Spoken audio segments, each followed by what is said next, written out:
वृंदावनेश्वरी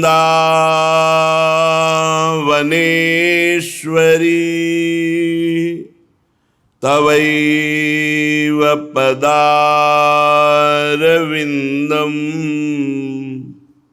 प्रेमामृतैकमकरंद रसौघपूर्णम्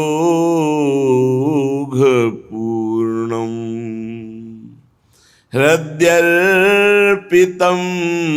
मधुपते स्मरतापमुग्रं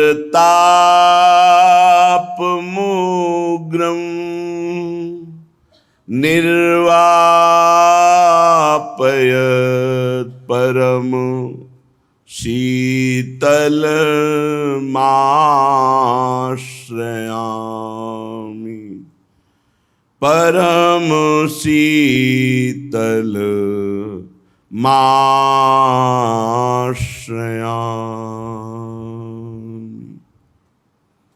परम सच्चिदानंद घन श्रीधाम वृंदावन,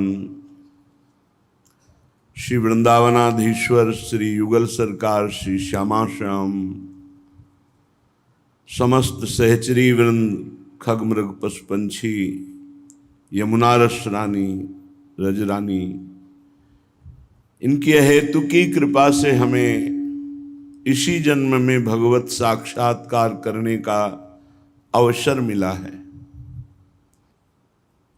प्रतिदिन हमारी आयु जीवन से जा रही है, प्रतिदिन हमारी श्वासें कम हो रही हैं, प्रतिदिन हमारा शरीर, हमारी इंद्रियां, हमारा मन ये क्षीण की तरफ जा रहा है, क्षीण हो रही है। और हम इतनी हेतु की कृपा होने पर भी प्रभु को भूल करके भोगों में सुख मानने की गलती कर रहे हैं। जब तक हम इंद्रियजन्य भोगों में सुख मानते रहेंगे तब तक हमारा मन एकाग्र होकर संपूर्णतया प्रभु में नहीं लगेगा। ध्यान दीजिए, जब तक हम इंद्रियजन्य भोगों में सुख मानते रहेंगे तब तक हमारा मन एकाग्र होकर संपूर्णतया प्रभु में नहीं लगेगा। और जब तक तन्मय होकर प्रभु का चिंतन नहीं होता तब तक भगवत प्राप्ति नहीं होती। इसलिए जितना जीवन है, जितनी श्वासें हैं, यद्यपि हमसे गलती हुई है, जन्म जन्मांतर में बड़े पाप हुए हैं, आज भी चूक हो रही है, हम इसे संभालें और नाम ना छोड़ें। नाम यदि निरंतर पकड़े रहे तो सब चूक क्षमा हो जाएगी और इसी जन्म में ऐसा संयोग बनेगा कि भगवत प्राप्ति हो जाएगी। श्रीपाद प्रबोधानंद जी कह रहे हैं, मास्तु मम कदापि पाप रूपिणो नरकादुद्धारः किंतु श्री वृंदावन राधा तन्नागर नाम विस्मृतिम नयितु। यद्यपि मैं बहुत बड़ा पापी हूं, बहुत बड़ा का शब्द है, इतनी कृपा होने पर फिर भी पाप आचरण, तो बहुत बड़ा पापी हूं। मत्समहि पापात्मा कोपि न भूतो ना चास्ति नो भविता। मैं ऐसा पापी हूं कि मेरे समान इस जगत में न कोई पापी हुआ है, न है और न हो सकता है। मत्सम ही पापात्मा कोपि न भूतो ना चास्ति नो भविता। ना है, न हुआ है और न होगा। मैं ऐसा पापी हूं। मास्तुमम कदापि पाप रूपिणो, यद्यपि मैं पाप रूप ही हूं। इस श्रीपाद प्रबोधानंद जी अपने लिए नहीं कह रहे, ये महापुरुष जन तदात्म भाव से संपूर्ण चराचर जीवों के लिए करुणा करके बोल रहे हैं कि यदि ऐसा भी पापी हो कि जिसके बराबर न पीछे कोई हुआ है, न आगे कोई होगा, न वर्तमान में कोई है, अगर वो भी जो बिल्कुल नरक पहुंचने की पक्की तैयारी हो गई है, ऐसा पापी है, अगर वो भी श्रीधाम वृंदावन का आश्रय लेकर राधा और तन नागर नाम विस्मृतिम नयु, यदि वो श्री राधा श्री राधा श्री राधा ऐसा उच्चारण करने लगे और तन नागरन नाम, उनके परम प्राण प्यारे प्रीतम चतुर्शिरोमणि श्री लालजू का नाम, बस जान लो अब उसका कोई भी पाप उसकी दुर्गति नहीं कराएगा। राधा वल्लभ राधा वल्लभ, राधा राधा राधा राधा, अगर ऐसा नाम उच्चारण कर रहा है तो अब उसका नरकों से उद्धार हो गया, कोई भी पाप का दंड उसे नहीं मिलेगा। पकड़ो इस बात को। यदि ऐसा पापी है कि ना हुआ है ना होगा, इतना बड़ा पापी है, महान दुराचारी, फिर भी उसको भगवत कृपा से वृंदावन आने को मिला, सत्संग सुनने को मिला, और ऐसा निश्चय कर लिया कि अब राधा राधा रटूंगा, अब मैं नाम नहीं छोड़ूंगा, नाम विस्मृतम नहीं, तो नाम को अब नहीं छोड़ूंगा। तो कह रहे हैं बस अब किसी पाप की ताकत नहीं कि उसे दंड दे सके। पकड़ो इस बात को। जीवन का परम लाभ नाम है, नाम। आपको राधा नाम प्रिय नहीं तो जो नाम प्रिय हो वो आप नाम जप करो। सब नाम, अनंत नाम हमारे प्रभु के ही हैं, सब सामर्थ्यवान हैं, पर हम वृंदावनवासी श्री राधा उपासी, हमारा तो जीवन प्राण ही राधा राधा राधा। तो कहने तन्मे सहज निरंकुश करुणम वृंदावनम परम शरणम। ये निरंकुश मन और इंद्रियां तन में लग जाएंगी राधा नाम के प्रभाव से सतमार्ग में। बहुत से ऐसे जन हैं जिनके ऊपर कृपा हुई और उन्होंने राधा नाम जपना शुरू किया और अपने जीवन का परिवर्तन खुद देख रहे हैं कि जो 20 वर्ष व्यसन करने वाले लोग हैं वो व्यसनों का त्याग कर राधा नाम के प्रभाव से सतमार्ग में चल रहे हैं। पकड़ लो। कोई भी ऐसा नहीं जिससे पापाचरण न बन जाए। भगवान या भगवान के कारक पुरुष, इन दो को छोड़कर कोई ऐसा सृष्टि में नहीं है जिससे गलती ना हो जाए। सबसे गलती, बड़ी गलती हो जाती, खेल खेल में गलती हो जाती है। अगर हम नाम का आश्रय लिए हैं तो धीरे धीरे हमारी सब गलतियां ठीक हो जाएंगी। इसीलिए हम समस्त साधकों से, उपासकों से, भक्तों से, गृहस्थों से, विरक्तों से, जो जो हमने महापुरुषों से सुना है, शास्त्रों में पढ़ा है, साधन किया है, उसका सार पाया है नाम जप। आपको अगर विश्वास हो जाए तो भटकना बंद हो जाए। जितना नाम जप करोगे उतने गंभीर होते जाओगे। जितना नाम जप करोगे निरंकुश मन और इंद्रियां अंकुश में हो जाएंगी। जितना नाम जप करोगे रूप प्रकाशित हो जाएगा। मन, बुद्धि, चित्त, हम सब लट्टू हो जाएंगे प्रियालाल के रूप में। कभी भी इनकी ताकत नहीं है कि हट सकें, पंग हो जाएंगे, निकल नहीं सकते। जैसे दूबरी गाय दलदल में फंस जाए तो निकल नहीं सकती, ऐसे प्रेम रस में, जहां रूप रस में जहां फंसा मन, बस फिर तो रूप छके घूमत रहे। तन को तनिक न भान, नारायण दृग जल बहै, यह है प्रेम पहचान। दंपति रस में भीने हुए गदगद कंठ, नाम उच्चारण करते हुए श्रीधाम वृंदावन में जगत को पावन करते हुए ऐसे महापुरुष विराजमान हैं जिनकी जिह्वा से निरंतर नाम चलता है। सब साधनों का सर्वश्रेष्ठ साधन नाम, और सब साध्यों की प्राप्ति कराने में समर्थ नाम। नाम से बढ़कर कोई नहीं है, नाम ही है। इसलिए कैसा भी पापी क्यों न हो, यदि नाम लेता है तो प्रभु की प्राप्ति हो जाती है। हमारे यहाँ संध्या आरती के बाद जो प्रार्थना की जाती है उसमें कहा जाता है, कैसे पापी क्यों न हो हरिवंश नाम जो ले, अलक लड़े तीरीझ के महल खवासी दे। कैसा पापी क्यों न हो, यदि वो नाम जप करने लगा तो महारानी जो रीझ करके उसे अपने महल की श्रीअंग सेवा दे देती है। किसी साधक ने पूछा था, महाराज जी आप प्रायः कहते कल्याण हो जाता है, मंगल हो जाता है, हमको इन बातों से मतलब नहीं, हम ये चाहते हैं कि हमें श्री जी की सेवा कैसे मिले। वह ये तो दुर्लभ बात है, श्री जी की श्रीअंग सेवा ये दुर्लभ बात है। ध्रुवदास जी कहते हैं, कल्याण के लिए स्पष्ट कह रहे हैं, जे ही रेणु पर मरिबो मंगल आए।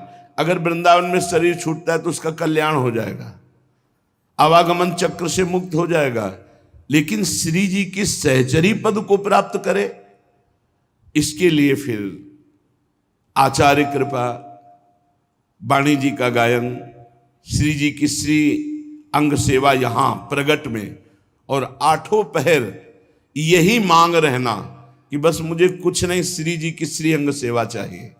इतनी कठिन पदवी है सहचरी पद कि संभाव्योपि विरंच नारद शिव स्वयं भुआद्यर्नया। ये भावना भी नहीं कर सकते ईश्वर कोटि के महापुरुष, तो अपने लोगों को कैसे मिलेगा? अपने लोगों को मिलेगा बच्चा बन जाने पर। जब हम आचार्य की शरण में हो जाते हैं तो देखो, कैसे वो पापी क्यों न हो हरिवंश नाम जो ले, अलक लड़ेती रीझ के महल खवासी दे। इस पर चिंतन करो। दूसरी बात, 84 हरिवंश कृत पढ़े सुने निशिभूर, छुटी 84 भ्रमंते निरखय जुगल किशोर। निरखय जुगल किशोर भोर अरु नर न जाने, पिए रूप रस मत भयो कछु मन ही न आने। प्रेम लक्षणा भक्ति हो ही आनंदकारी, और वृंदावन वास सखी सुख के अधिकारी। यदि रोज 84 जी का गायन करते हो तो निश्चित आप सहचरी पद को प्राप्त होंगे। और जो प्रेम सहित हुलसात सेवा श्यामा श्याम की जय मन ही भात, दिन दिन प्रति अनुराग सो। यदि प्रेम से भरकर रोज प्रिया प्रीतम की श्रीअंग सेवा करते हो, निश्चित सहचरी भाव की प्राप्ति होगी।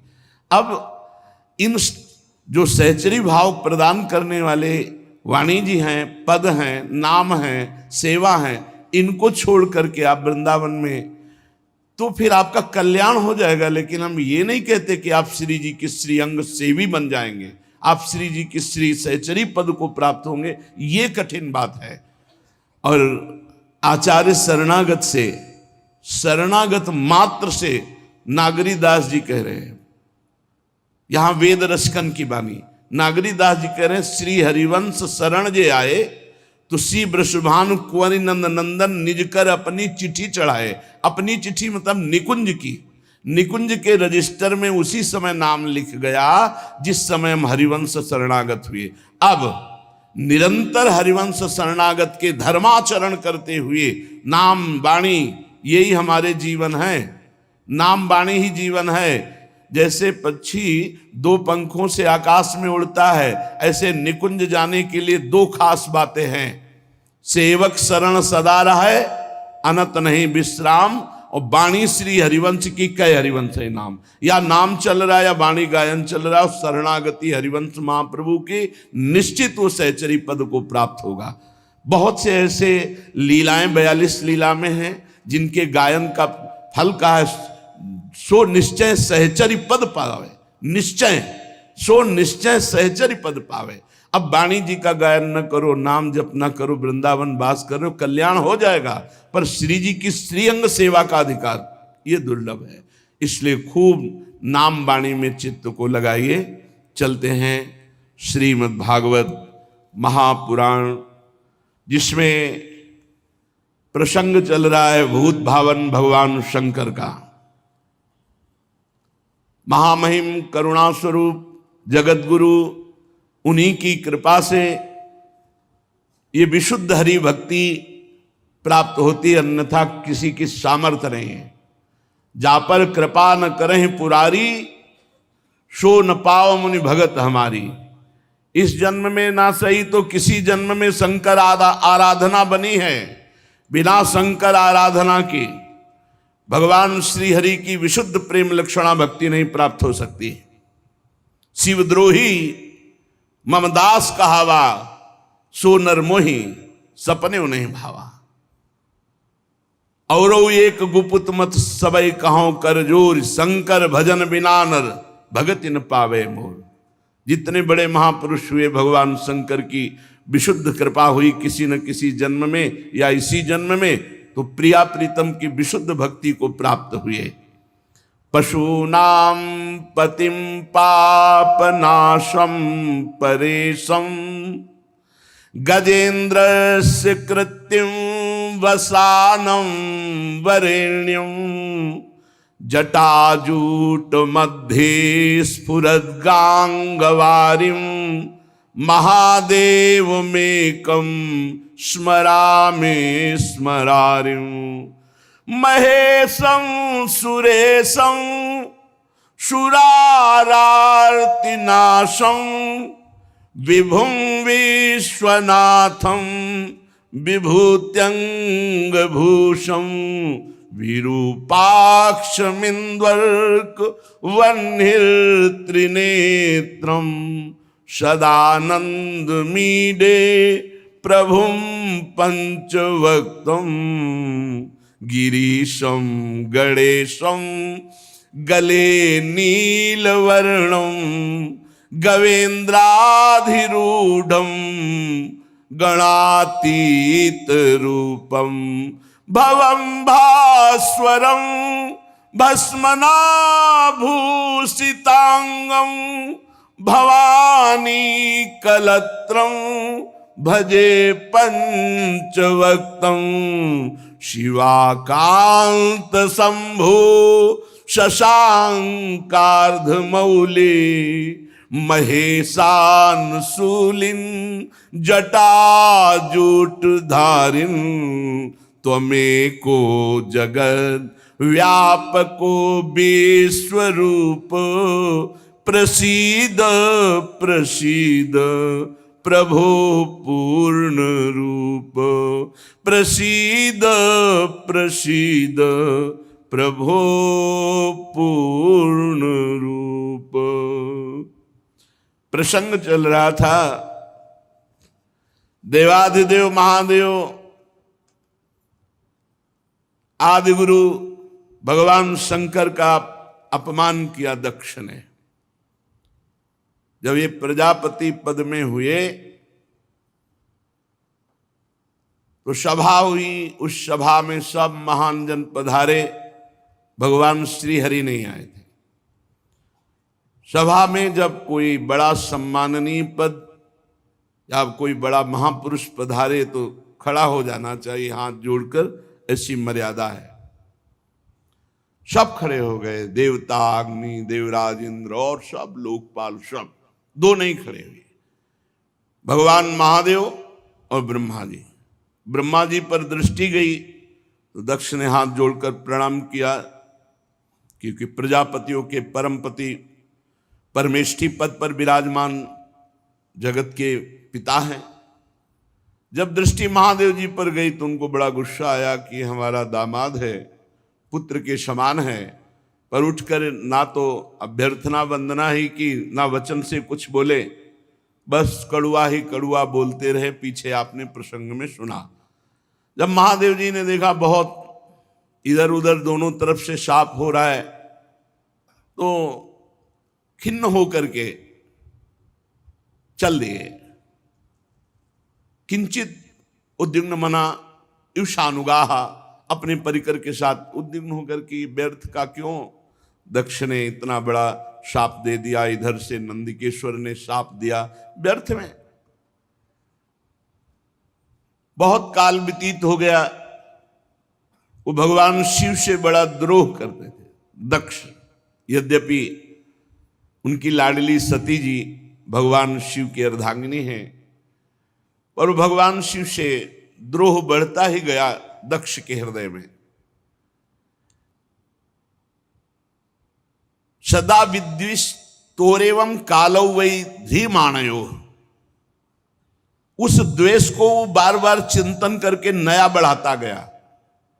यही अविवेक है। विवेक का कार्य है तत्काल द्वेष का नाश करके, जो आपसे ना बोले, जो आपसे झगड़ा करे, जो आपसे द्वेष करे, उससे भी द्वेष का नाश करने के लिए नम्रता पूर्वक व्यवहार करो, तत्काल नष्ट हो जाएगा द्वेष। पर वो बहुत समय तक द्वेष करता रहा। जब कोई महापुरुष से द्वेष करे और उसकी उन्नति हो तो जान लेना ये उन्नति नहीं है, ये उसको ऊपर चढ़ाकर पटकने के लिए व्यवस्था की गई। उसी समय ब्रह्मा जी ने प्रजापति तो पहले ही बना दिया था, प्रजापतियों का अधिपति बना दिया। प्रजापति नाम सर्वेशा माधिपत्य स्मयो भवत, और बढ़ा दिया, समस्त प्रजापतियों का अधिपति। अब तो और अहंकार बढ़ गया। भगवान शंकर को नीचा दिखाने के लिए ब्रह्म ऋषियों को निमंत्रण दिया और वाजपेयी यज्ञ किया, बिल्कुल शिव का भाग नहीं दिया। फिर बृहस्पति शौ नामक बहुत बड़ा यज्ञ है ये। जब इस यज्ञ को अनुष्ठान में बड़े बड़े ऋषियों को निमंत्रण, सब भगवत स्वरूपों को निमंत्रण, लेकिन भगवान शंकर के यहां कोई निमंत्रण नहीं, यज्ञ में कोई भाग नहीं। यज्ञ उत्सव में सभी ब्रह्म ऋषि, देव ऋषि, पितर, देवता आदि अपनी अपनी पत्नियों के साथ पधारे। सबका विधिवत स्वागत किया दक्ष ने। खास बात यहां थी कि जो और बहनें थी सती जी की, तो कैलाश के ऊपर ही से विमान से चर्चा करते हुए जा रही थी। बड़ा निमंत्रण दिया है पिताश्री ने, बहुत आदर पूर्वक। ऐसा दक्ष कुमारी सती जी ने ये सुना। सती बिलोके व्योम विमाना, जात चले सुंदर विधि नाना। महाराज, कोई यज्ञोत्सव हो रहा है, हमें लगता है हमारे पिताजी का। क्या ये जो हमने सुना सही है भगवान शिव से? पूछो तब शिव कहो बखानी, पिता यज्ञ सुनी कछु हर्षानी। भगवान शिव ने कहा, सत्य है, तुम्हारे पिता इस समय बड़े पद पे हैं, बहुत बड़ा यज्ञ कर रहे हैं, और ये सब निमंत्रित देवांगनाएं, देवता, तुम्हारी बहनें, ये सब जा रही हैं।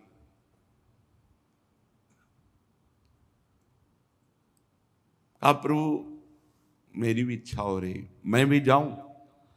जो महेशु मोहिया यसु देही, कछु दिन जाई रहो मिसिए। यदि भगवान शिव की आज्ञा हो तो मैं भी उत्सव में सम्मिलित हो जाऊं, वहां जाके दर्शन करूं। पिता भवन उत्सव परम, जो प्रभु आयसु होई, तो मैं जाऊं कृपायतन, सादर देखन सोई। यदि स्वामी का करुणा में प्रभु का आदेश हो तो मेरे पिताजी के यहां बड़ा उत्सव हो रहा है, आपने ही अभी बताया, तो मैं जाऊं, उस उत्सव में सम्मिलित हो जाऊं। क्योंकि जानती भगवान शिव जाएंगे नहीं, बहुत बड़ा द्वेष मानते हैं दक्ष। तो अपने हृदय से इतना प्रियता है माता में, पिता में, कि अम्बा जी कहती है यदि आपका आदेश हो तो मैं जाऊं।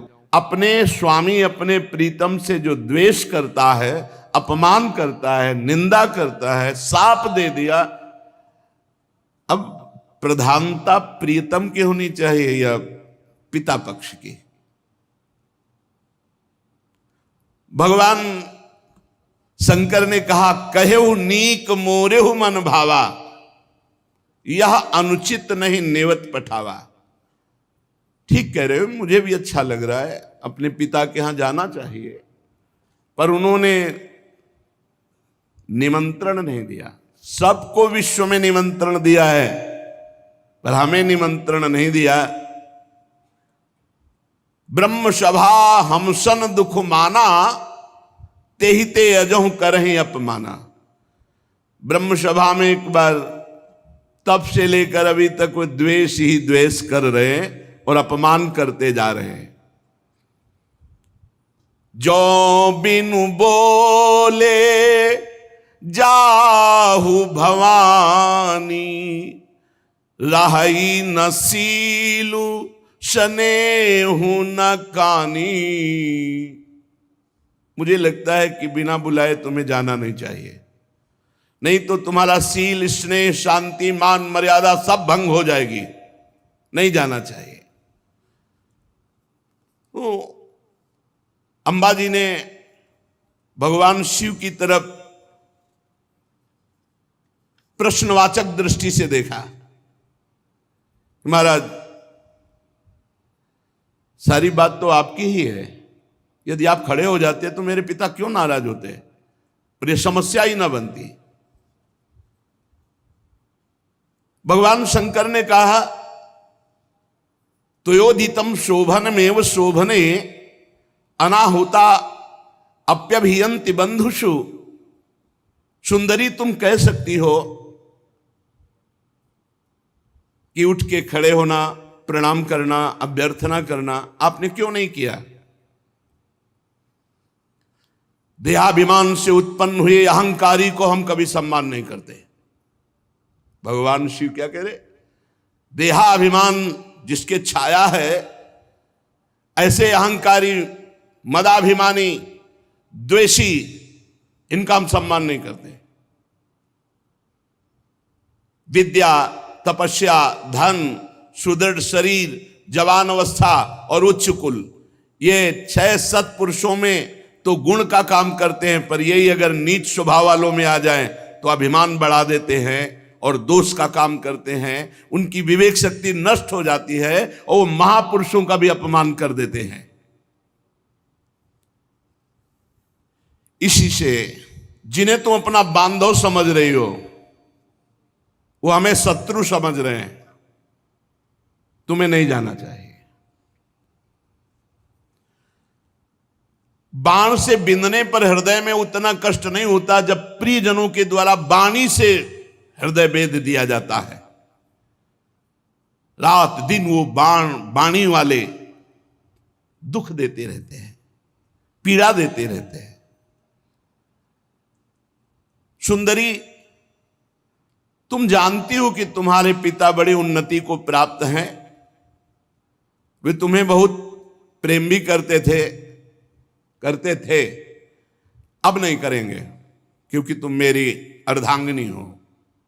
तुम्हें मान नहीं मिलेगा, क्योंकि मुझसे वो द्वेष करते हैं। जीव की वृत्ति के साक्षी अहंकार शून्य महापुरुषों की समृद्धि को देखकर हृदय में संताप और इंद्रियों में वृथा होती है अहंकारी को।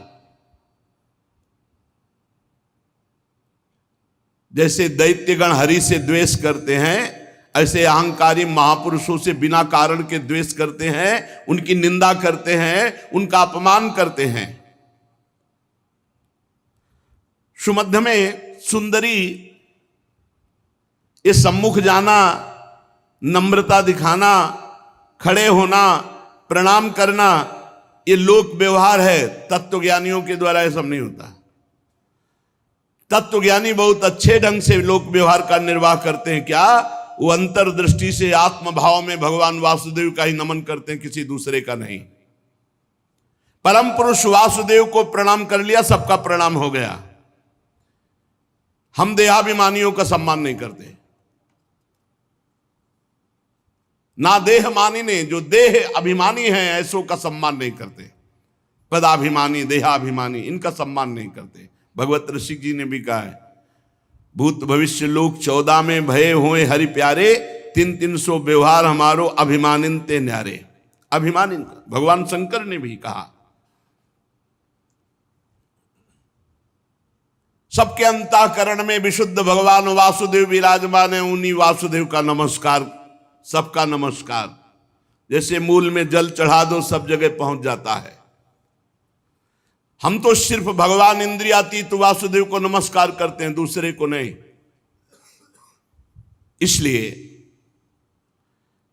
विचार करो, प्रजापतियों के यज्ञ में मेरा क्या अपराध था? मेरे प्रति कटुवाक्य, तिरस्कार, अपमान, निंदा, शाप, ये सब क्या है? दक्ष यद्यपि तुम्हारे शरीर को उत्पन्न करने वाला पिता है तो भी मेरे से शत्रुता का भाव रखता है, इसलिए तुम्हें बिल्कुल नहीं जाना चाहिए। यदि ब्रजिष्यसि, यदि जाओगी तो मद्वचो भद्रम भवत्या न ततो भविष्यति संभावितस्य स्वजनात् पराभवो यदा सा सद्यो मरणाय कल्पते।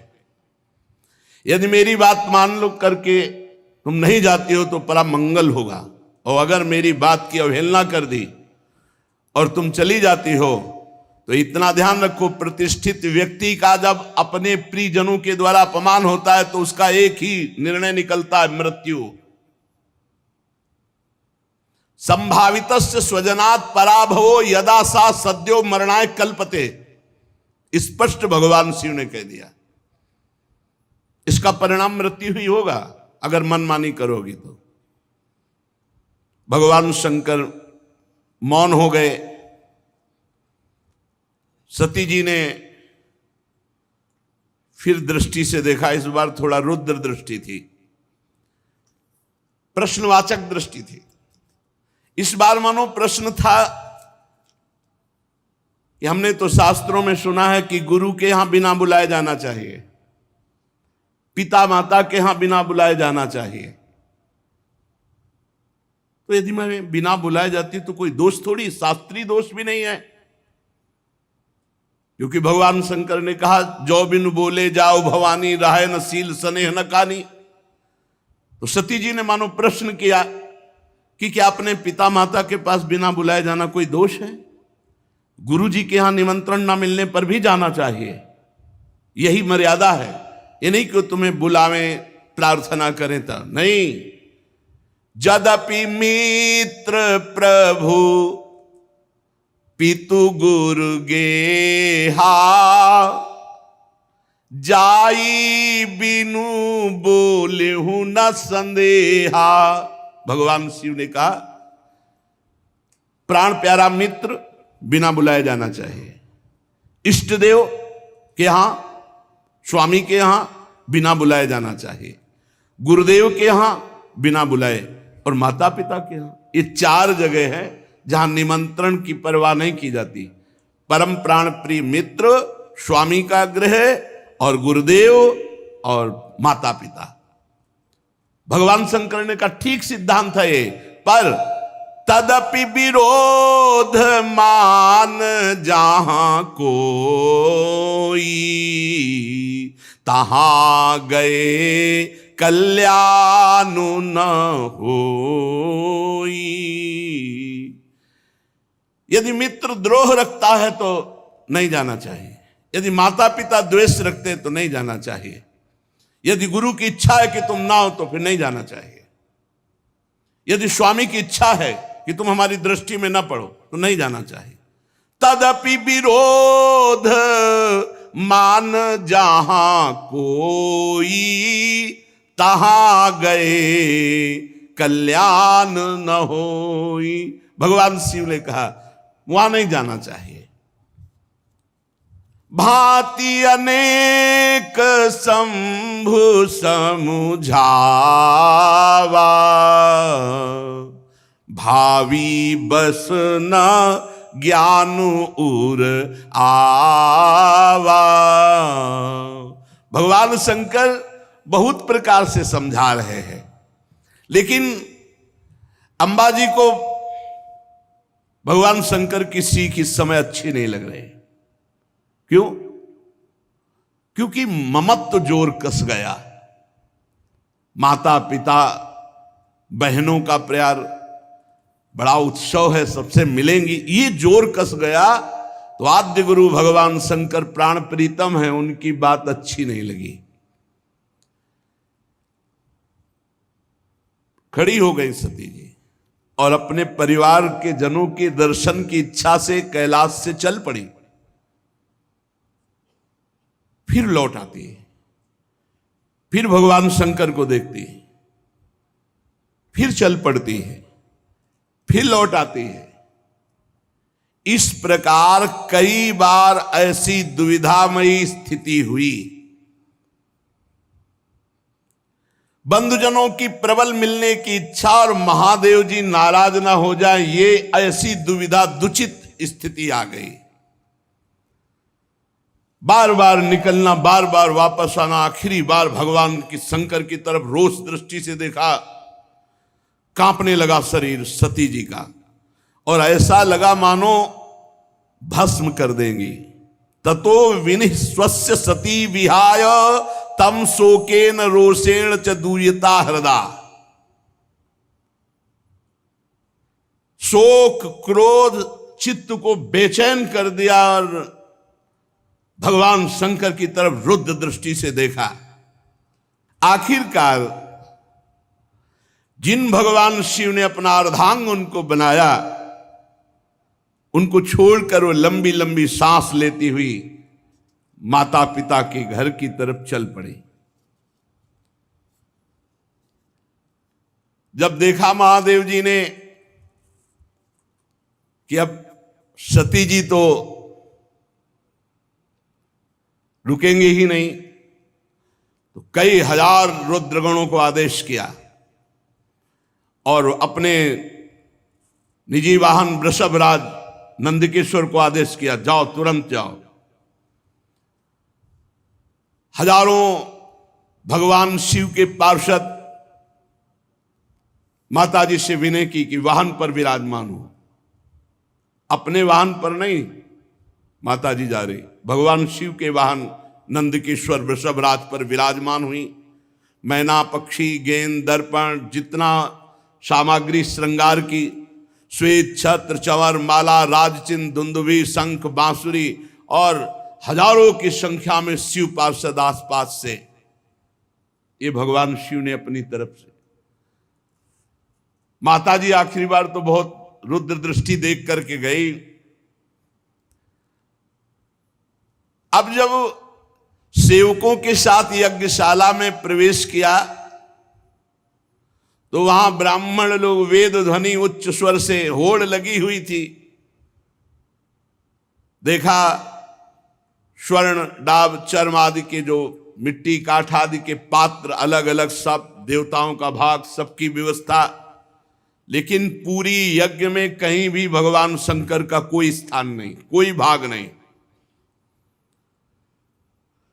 सती जी को जे ही दक्ष ने देखा तो बड़े क्रोध दृष्टि से देखा और कोई आदर नहीं, कोई बातचीत नहीं।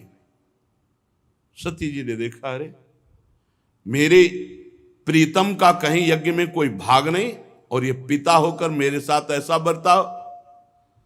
बहनें जो बड़ी मुस्कुराती हुई एक उपहास जनित ऐसे, निमंत्रण तो गया होगा आपके पास सती जी के, हमारे पास, हमारे लिए तो वाहन भी गया था, व्यवस्था भी गई थी, अच्छा भले आ गए। उपहास। केवल एकमात्र सती जी की माता उस सहृदय प्रेम से मिली। सादर भले ही मिली एक माता, भगिनी मिली बहुत मुस्काता। दक्षिण कछु पूछी कुशलाता, सती बिलो की जरे सब गाता। सती जाई देख्यू जब जागा, कतहु न दीख शंभु कर भागा, तब चित चढ़े जो शंकर कहेऊ, प्रभु अपमान समुझी उर दहेऊ। सती जी ने देखा कि बहनें मुस्कुरा करके मिल रही हैं, पिता तो देखते ही जल गया और भगवान शंकर का कहीं कोई भाग नहीं। बहुत क्रोध आया, मानो संपूर्ण लोगों को अंबा भस्म कर देंगी। दक्ष की तरफ देखकर कहा, कर्म मार्ग के अभ्यास में घमंडी शिव जी से द्वेष करता है। तब तक मर्यादा रहती जब तक इष्ट पर प्रहार न होगा, इष्ट के संबंध पर प्रहार हो। तो जैसे पिताश्री कह के बात करने वाले प्रहलाद जी ने दैत्यराज कह के बात किया, ऐसे का कर्म मार्ग के अभ्यास में लगा हुआ घमंडी तो भगवान शिव से दोह करता है। लड़खड़ा रही थी क्रोध में वाणी अंबा जी की, तू पिता है क्या? तू जानता है भगवान शंकर से बड़ा कोई सृष्टि में है? नायस्य लोके त्यतिसायनः प्रियस्तथा प्रियो देह भृताम प्रियात्मना, तस्मिन् समस्तात्मनि मुक्त वैरिके ऋते भवंतम कतमः प्रतीपयेत। तू जानता है जिनका न कोई प्रिय है ना प्रिय है, सदैव अपने आत्म स्वरूप में निमग्न रहते हैं, उनसे वैर किया तूने?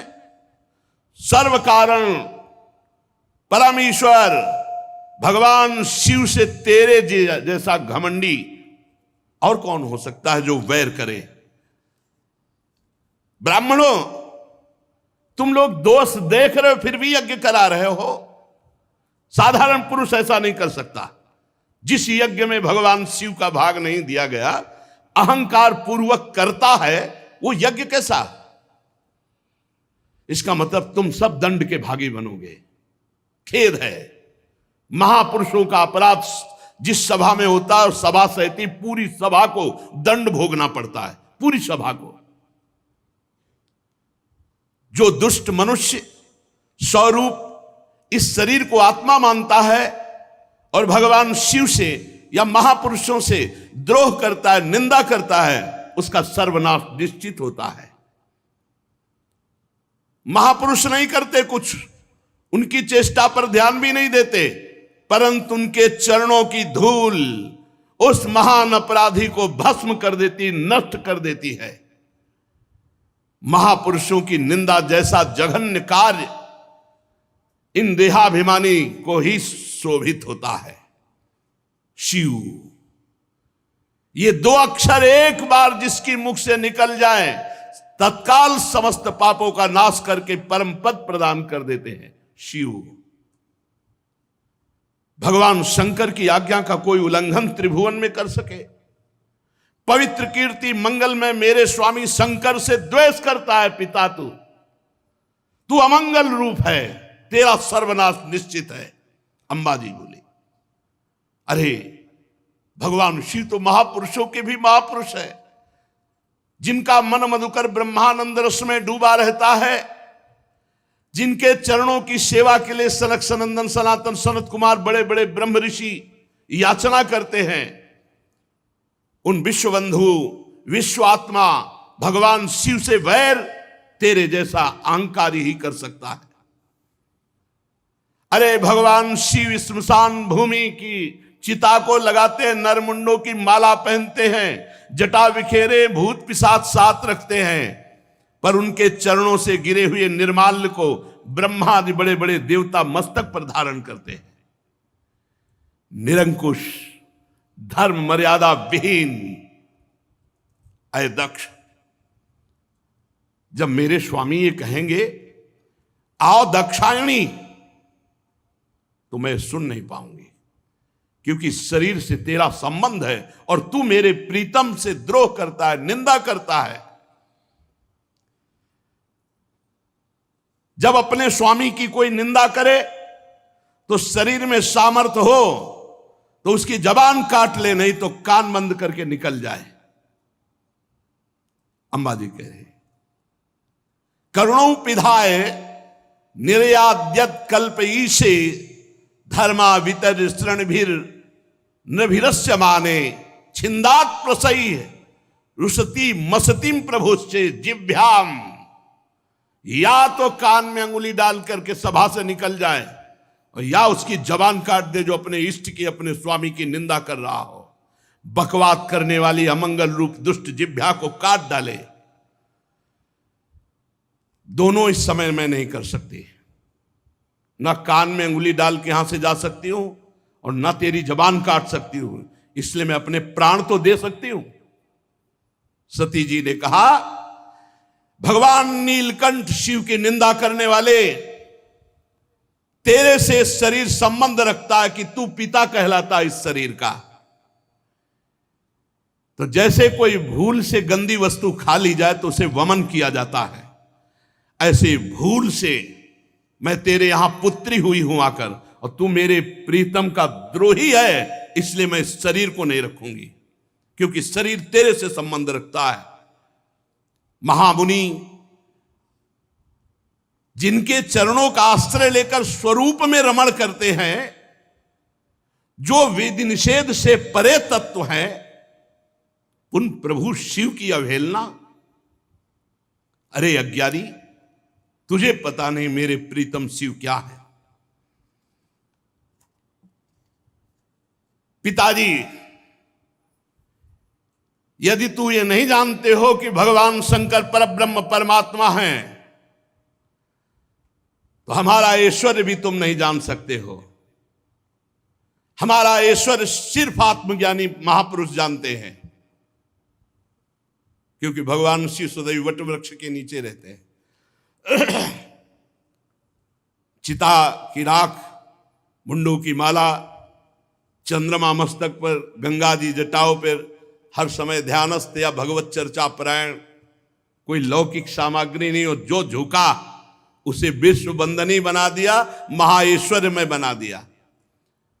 सती जी कहती पिताजी हमारा ऐश्वर्य अव्यक्त है, आत्मज्ञानी ब्रह्मबोध संपन्न महापुरुष हमारा ऐश्वर्य जान सकते हैं, तुम्हारे जैसे देहाभिमानी नहीं। ये यज्ञशालाओं में यज्ञान से तृप्त होकर प्राण पोषण करने वाले एक कर्मठी देवता या तुम्हारे जैसे यज्ञ करता मेरे स्वामी के वैभव को नहीं जान सकते। भगवान शंकर का अपराध करने वाले अपराधी आपके इस शरीर से उत्पन्न हुए निंदनीय देह को अब एक क्षण मुझे नहीं रखना। लज्जा आती ही मुझे इस शरीर पर कि मैं दक्ष पुत्री हूं। मेरे प्राण प्रीतम शिव का अपराध करने वाले, तुझे धिक्कार, और तेरी पुत्री कहलाने वाले शरीर को धिक्कार। अगर मैं वापस जाती हूं, भगवान शिव कहेंगे आओ दाक्षायणी, दक्ष पुत्री आओ, ये मैं नहीं सुन सकती। ये मैं नहीं सुन सकती कि भगवान शिव का अपमान करने वाले शरीर से हमारा संबंध है। उत्तर दिशा की तरफ मुख करके मौन होकर बैठ गई, आचमन किया, पीला वस्त्र ओढ़ा, आंख मूंद करके योग मार्ग में स्थित हुई। तत्काल आसन बांधकर प्राणायाम प्राणवायु को नाभि चक्र का भेदन करते हुए उदान वायु को नाभि चक्र से ऊपर उठा करके अनिंदिता महामहिमामयी सती हृदय स्थित वायु को कंठ मार्ग से भ्रकुट के बीच में लाकर और सबके परम पूजनीय अपने प्राण प्रीतम भगवान शंकर का ध्यान, और ध्यान करते हुए अंदर से मांगा बार बार मेरा जन्म हो और मेरे पति जगत गुरु भगवान शंकर हो। अंतिम समय ध्यान में यही मांगा कि बार बार मेरा जन्म हो और हर जन्म में हमारे पति जगत गुरु भगवान शंकर हो। बस भगवान शंकर के ध्यान में तन्मय होकर सब कुछ भुला दिया। यहां तक ये भूल गई कि मैं दक्ष पुत्री सती हूं, सब विस्मृत, केवल शिव। तुरंत आग लग गई। चरणों से लेकर पूरे शरीर में आग लग गई। भगवान शिव के चिंतन में तन्मय और अपने प्राण त्यागने की जे ही धारणा की तो योगाग्नि प्रकट हो गई अंबाजी के शरीर में। हाहाकार मच गया, पूरे शरीर में दिव्य आग। समस्त देवता जो यज्ञ में सब कोलाहल मच गया, भागे सब इधर उधर भागे कि अब तो आतंक हो जाएगा, अब तो सर्वनाश का खेल होगा। क्योंकि सती जी ने शरीर छोड़ दिया तो रुद्रगण कैसे किसी को चैन से रहने देंगे। जो बड़े बड़े याज्ञिक थे उन्होंने कहा, अरे ये दक्ष के दुर्व्यवहार से कुपित होकर देवादिदेव महादेव की प्रिया सती ने अपने शरीर को त्याग दिया। अरे देखो सारे चराचर के जीव इस दक्ष प्रजापति की संतान है, फिर भी ये कैसा दुष्ट है। अपनी पुत्री शुद्ध हृदया सती का आदर नहीं किया, भगवान शिव का ऐसा निरादर किया कि उसने प्राण त्याग दिया। बड़ी सब बातें होने लगी। अरे कम से कम जब शरीर छोड़ रही थी उस समय शंकर द्रोही रोक देता, लेकिन इसने तो बात ही नहीं की।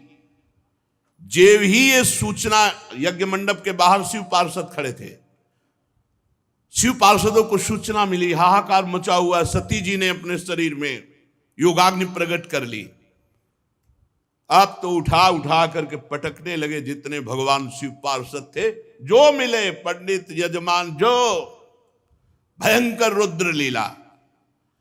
महाराज सर्व समर्थ भृगु जी ने देखा यज्ञ में तो विघ्न डाल दिया, तो उन्होंने अपहृतम रक्ष इस मंत्र का उच्चारण करके जय स्वाहा दक्षिणाग्नि में आहुति दी, तो रिभु नाम के महान बलवान देवता प्रकट हुए तत्काल मंत्र के बल से, और बड़े तेजों में ब्रह्म तेज से संपन्न। और उन्होंने जलती हुई लकड़ी जो मिला उठा उठा कर भगवान शंकर के गणों की पिटाई करके भगा दिया यज्ञ रक्षा के भृगु जी के मंत्र से। उधर देवर्षि नारद जी भगवान शंकर शांत बैठे हुए थे। हर हर महादेव, नारायण नारायण नारायण। भगवान शंकर ने आंख खोला, बोले प्रभु बड़ा मंगल हो गया, दक्ष ने आपका भाग नहीं दिया यज्ञ में, और माता जी से बात भी नहीं की। आपकी निंदा, आपका अपमान ना सह सकने के कारण सती देवी ने योगाग्नि के द्वारा अपने शरीर को भस्म कर दिया। और आपके पार्षद जब उनको दंड देने लगे तो भृगु जी ने रिभुओं को मंत्र के द्वारा इतना प्रबल पार्षद रूप प्रकट किया कि आपके पार्षदों को मार के भगाया, वो आ रहे हैं। भगवान शंकर उस समय सती का भस्म होना, पार्षदों का अपमान, तो क्रुद्धा सुदृष्टोष्ट पुटः सा धूर्तिजटाम। भगवान शिव क्रोध से ओठ चबाने लगे और जटाएं से बिखेर ली, और एक जटा पकड़ी जो बिजली की तरह चमक रही थी और उखाड़ कर पृथ्वी पर पटक दिया एक जटा को। जे ही पटका तो इतनी जोर का अट्टहास हुआ मानो विश्व का विनाश हो जाएगा। देखा, देखते देखते जमीन से आकाश को चीरते हुए इतना भयानक वीर, इतना शरीर विशाल था कि ऐसे देखो तो छाती स्वर्ग तक पहुंच चुकी थी। 1000 भुजाएं, मेघ के समान श्याम वर्ण, जलते हुए 3 विशाल नेत्र, बाहर मुंह से निकली हुई विकराल दाढ़ें, अग्नि की ज्वाला के समान लाल लाल जटाएं, गले में नरमुंडों की माला, और 1000 हाथों में 1000 अस्त्र धारण किए हुए। तम किम करोमीति गृणंतमाह बद्धांजलिम। भगवान भूतनाथा, हाथ जोड़कर वो महावीर बोला, हे भूतनाथ क्या आज्ञा है हमारे लिए। दक्षम सयज्ञम जहि मद भटानाम त्वम गणो रुद्र भटांश को मैं। भगवान शंकर ने कहा जाओ दक्ष उसके यज्ञ पार्षद यज्ञ करता सबको नष्ट कर दो। देवादिदेव भगवान शंकर जे भी ऐसी आज्ञा दी तो उस महावीर पार्षद का नाम वीरभद्र। भगवान शंकर के चरणों को स्पर्श करके परिक्रमा करके चलने को जैसे ही अगला कदम रखा मानो भूकंप आ गया। इतना विशाल का शरीर, ऐसा मालूम होने लगा मानो भूकंप आ गया। बड़े वेग से कुछ ही क्षण में सिंहनाद दहाड़ करते हुए यज्ञ मंडप की तरफ। 1000 हाथों में और अस्त्र तो है, भगवान शंकर का विशेष त्रिशूल हाथ में लिए हुए, मानो त्रिशूल संसार का संहारकारी मृत्यु ही त्रिशूल रूप धारण किए हो। हजारों सेवक और पीछे चल रहे रुद्रगण, आगे वीरभद्र। वीरभद्र के पैरों की धमक से पृथ्वी हिल रही थी। ऋत्वज यज्ञशाला में जजमान सदस्य ब्रह्म ऋषि धमक से समझ गए कुछ गड़बड़ होने वाला। अट्टहास सुनाई दिया, धूल दिखाई दी, तो जो चतुर विद्वान ब्रह्म ऋषि थे तो उन्होंने कहा कि अभी निकल लो। जो कुछ समझदार थे वो तो लघु शंका के बहाने, और जो थे कि मैं मंत्र के द्वारा अब देवता प्रकट करूंगा फिर रुद्रगणों की, अब वो बात नहीं थी, क्योंकि ये और कोई नहीं महाकाल स्वयं रूप धर के वीर रुद्र का। जब वो चल रहे थे तो ऐसा लग रहा था आंधी तूफान चल रहा है, इतनी धूल उड़ रही थी, जटाएं ऐसी चमक रही थी मानो बिजली चमक रही हो, अट्टहास गर्जना। दक्ष पत्नी प्रसूति अन्य स्त्रियों से व्याकुल होकर कहने लगी कि अब सर्वनाश निश्चित है, क्योंकि सती का तिरस्कार हुआ, महादेव जी को पता चल गया। भगवान शिव के अनादर का परिणाम अभी सर्वनाश शुरू हो जाएगा, मुझे अनुभव हो रहा है। इतने ही में प्रलय काल उपस्थित, जटाजूट बिखेरे हुए, शस्त्रास्त्रों से सुसज्जित और सामने तांडव करते हुए और रुद्रगण और विशाल काय शरीर वीरभद्र मेघ गर्जना के अट्टहास से 10 दिशाएं कंपायमान कर दी। बार बार शिव शिव वीर रुद्र पुकारते हैं, मानो विधाता ने साक्षात काल की रचना की हो विनाश के लिए। जो महात्मा जन ब्रह्म ऋषि भाग नहीं पाए, वो एक दूसरे की तरफ दया की दृष्टि से देख रहे थे। कोई मंत्र है उच्चारण करो, अब बचाओ। इसी समय दौड़ करके रुद्र सेवकों ने संपूर्ण यज्ञ मंडप को, जो लघु शंका के लिए निकल गए थे तो बड़े प्रवीण थे, घेर लिया और भगवान शिव के जो गण हैं, किसी का मुख मगरमच्छ जैसा, कोई भूरे रंग का, कोई बौना, कोई कैसे कैसे भगवान शिव के गण हैं। जितने वहां थे, किसी को मुख में डाला, किसी को मसला, किसी को काटा, किसी को मारा, वहां हाहाकार मचा। किसी ने यज्ञशाला के खंभों को तोड़ दिया, किसी ने यज्ञ के पश्चिम भाग को नष्ट कर दिया, किसी ने सभा मंडप को, किसी ने उत्तर भाग को, किसी ने यजमान गृह को, किसी ने पाकशाला को, किसी ने यज्ञ के पात्र जो देवताओं के भोग, लघुशंका का यज्ञ नष्ट हो, दक्ष नष्ट हो और संपूर्ण सभा को दंड मिले, ये भगवान शिव का आदेश है।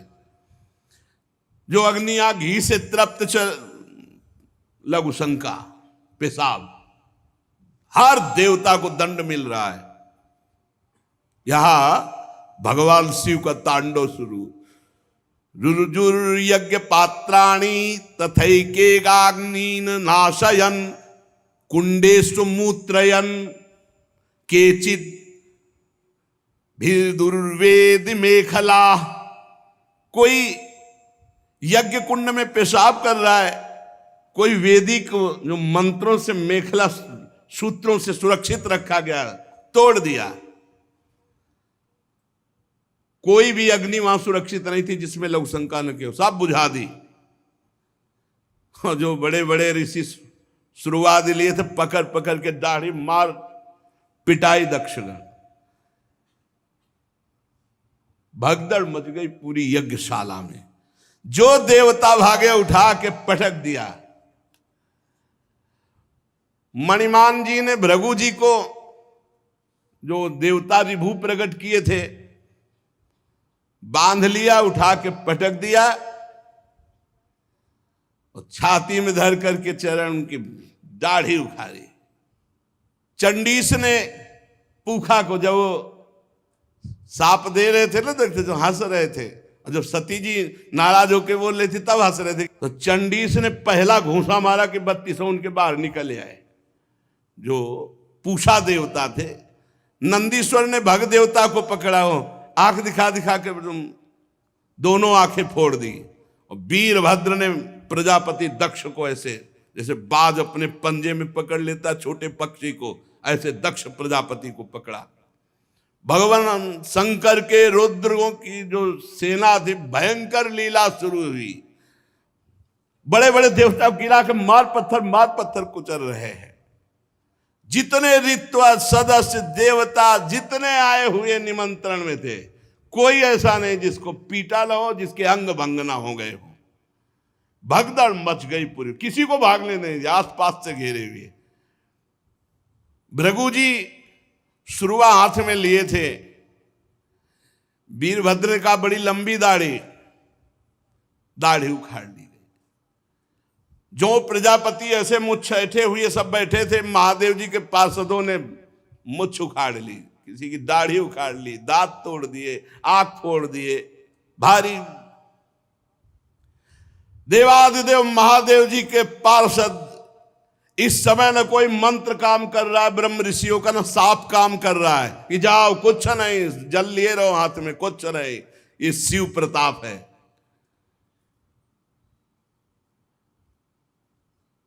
महादेव जी के जो कटु वचन सुन रहे थे कानों में, काने छेद दिए। जो हंस रहे थे दांत तोड़ दिए। वीरभद्र उठा के पटक दिया दक्ष को, छाती पे घुटना रखा। पर मंत्रों से इतना सुदृढ़ यजमान को कर दिया गया था कि काल भी नहीं मार सकता अस्त्र के द्वारा। अब एक विशेष तलवार से उन्होंने,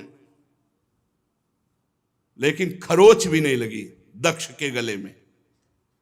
हर शस्त्र का प्रयोग किया वीरभद्र ने, लेकिन मंत्रों के बल से जजमान सुरक्षित थे। दक्ष का एक रोम भी नहीं काट पाए। तब वीरभद्र ने कहा जरूरत ही नहीं अस्त्र की। धरालाद और पकड़ के खोपड़ी ऐसे ऐठ करके, वैसे किसी अस्त्र से नहीं काटा। ले तुम्हारे मंत्र काम। सब मंत्रों को ऐठ करके खोपड़ी और जो पूर्णाहुति जैसे होती है, ऐसे यज्ञशाला में झोंक दिया दक्ष की खोपड़ी को। यजमान दक्ष का धड़ लेकर के यज्ञाग्नि में भूत प्रेत पिशाच तांडव कर रहे हैं यज्ञ में। हाहाकार मच गया। वीरभद्र ने संपूर्ण यज्ञ को विध्वंस कर दिया। कोई सुरक्षित नहीं, सब नष्ट भ्रष्ट किया और क्षण में कैलाश वापस। भगवान शिव को प्रणाम किया और कहा प्रभु जैसा आपने आज्ञा की थी वैसा ही हुआ। त्रिशूल पट्टिस गदा पर एक मुदगर आयुधों से छिन्न भिन्न होकर ऋत्वज सदस्य जजमान सब नष्ट भ्रष्ट कर दिए गए। अब उनमें जिनकी सांसें चल रही थी, अब ऐसे ऐसे महापुरुष थे, अंतर्ध्यान हुए, ब्रह्मा जी के पास पहुंचे, बोले प्रभु ऐसा ऐसा सब पूरा। दो नहीं गए थे इस यज्ञ में, न ब्रह्मा जी गए थे न भगवान हरि गए थे। ये पहले से जानते थे कि जहां शिव का अपमान होता है वहां सर्वनाश लीला होती है, इसलिए यज्ञ में नहीं गए थे, न ब्रह्मा जी न श्री हरि। जब जो बचे हुए देवता वो जा करके वहां प्रार्थना की, सब अंग भंग। भगवान श्री हरि ने कहा परम तेजस्वी पुरुष का अगर कोई दोष भी बन जाए तो उसका अपराध नहीं करना चाहिए, फिर निर्दोष महापुरुष का अपराध करने पर तो सर्वनाश हो ही जाएगा। अगर वो तेजस्वी पुरुष है, अगर उससे कोई अपराध भी बन जाए तो उसके साथ अपराध के बदले में अपराध न करे, नहीं तो नाश हो जाएगा। फिर जो निर्दोष महापुरुष हैं उनकी निंदा, उनका अपमान तो सर्वनाश कर ही देगा। और फिर तुम लोगों ने भगवान शंकर का अपमान, भगवान शंकर की निंदा, भगवान शंकर को भाग्य न देना। चलो अब जो हुआ सो हुआ, सब चलो भगवान शंकर के पैर पकड़ो। तुम लोग शुद्ध हृदय से यदि भगवान शंकर की प्रार्थना करोगे तो बहुत जल्दी आशुतोष हैं, वो बहुत जल्दी प्रसन्न हो जाते हैं।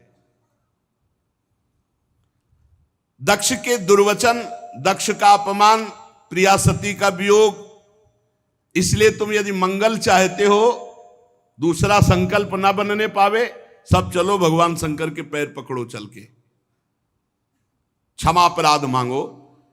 अगर दूसरी बार कुपित हो गए तो लोकपालों के सहित लोक के लोक भस्म हो जाएंगे, किसी की ताकत नहीं कि बचा सके। भगवान ने ऐसा कहा।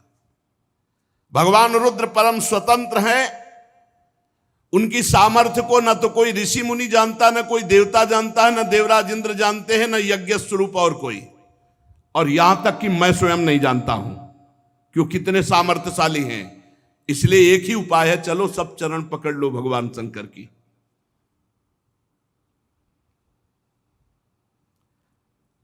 इस प्रकार जब सबको प्रेरित किया तो भगवान ब्रह्मा जी प्रजापतियों को, पितरों को और जो बचे खुचे पिटे पुटे देवता थे उनको साथ लेकर कैलाश गए।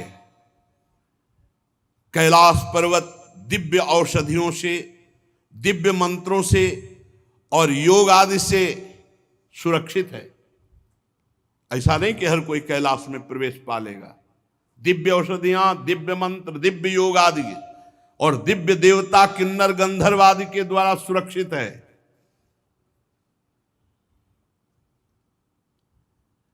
मणिमय शिखर कैलाश पर्वत के विभिन्न दिव्य धातुओं से युक्त है। बड़े निर्मल झरने बह रहे हैं। बहुत सुंदर विहार स्थली कैलाश पर्वत। मोरों के शोर, मदांध भ्रमरों के गुंजार, कोयलों की कुहू कुहू ध्वनि, पक्षियों का कलरव और कल्प वृक्ष की ऊंची ऊंची डालियां जिनमें पक्षी चहक रहे, बड़ा सुंदर कलकल ध्वनि झरनों की हो रही है। मंदार, पारिजात, सरल, तमाल, साल, ताड़, कचनार, असन, अर्जुन, इनके बड़े बड़े वृक्ष हैं। आम, कदम्ब, नीप, नाग, पुन्नाग, चंपा, गुलाब, अशोक, मौलसिरी, कुंद, कुर्बक, सुनहले शतपत्र कमल, इलायची, मालती की मनोहर लताएं, कुब्जक, मोगरा, माधवी की बेलें, ये बहुत सुंदर, ये सब देवता लोग देखते हुए जा रहे हैं। कटहल, गूलर, पीपल, पाकर, बड़, गूगल, भोज वृक्ष, औषधि जाति के पेड़, केले, नाना प्रकार के सुपारी, राजपूग, जामुन, खजूर, आमड़ा, आम, पियाल, महुआ, लिशौड़ा, ये बड़े बड़े वृक्ष। सरोवर सुंदर सुंदर जिनमें उत्पल, कलहार, शतपत्र, सहस्त्रपत्र के कमल खिले हुए हैं।